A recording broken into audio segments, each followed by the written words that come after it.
Good morning सबाइके आरेकटा नतून blog निये चले एसेछि। सकालबेला उठे लुचि छोलार डाल और किछु नाट्स छिलो सेगुलोके अभिजितके खेते दिये दिलाम।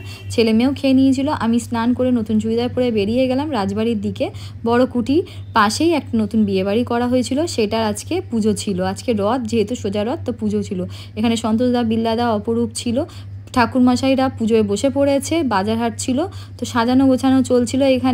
এখানটায় দেখো যতটা নোংরা হয়েছিল সব ক্লিন করে দিয়েছে। আর আমি এদিকে ফল কাটছিলাম। বিল্লাদা অনেক ফল এনেছিল, সেগুলোকে কাটার ব্যবস্থা করছিলাম। তারপরে বসে পড়লাম সংকল্পতে। কেন অভিজিৎ দেয়নি, অভিজিৎ করেনি, আমিই করলাম সংকল্পটা। সংকল্প না করলে ঠাকুরমশাইরা পুজো স্টার্ট করতে পারছিল না।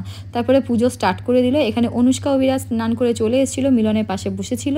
আর এদিকে সব জায়গাটাই গোছানো হচ্ছিল, পুরো পরিষ্কার করা হয়ে গেছিলো।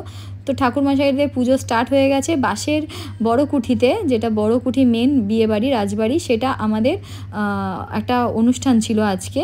অনুষ্ঠান ছিল বলতে আজকে অন্নপ্রাশন ছিল, ভালো দিন ছিল। এখানে রাজু, তারপরে মিলন হার্তিকাকে ঘোরাচ্ছে, আর বুলুর গায়ের ওপরে সমানে লাফিয়ে যাচ্ছে অভিরাজ। এখানে কিছুটা ফটো অভিরাজের সাথে আর হার্তিকার সাথে তুলে নিলাম।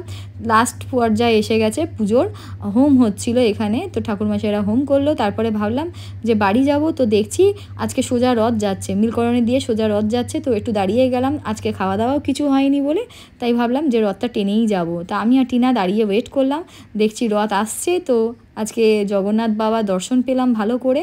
তো যাই হোক, রথটাও টানতে পারলাম, বহু বছর বাদে এরকম রথ টানলাম।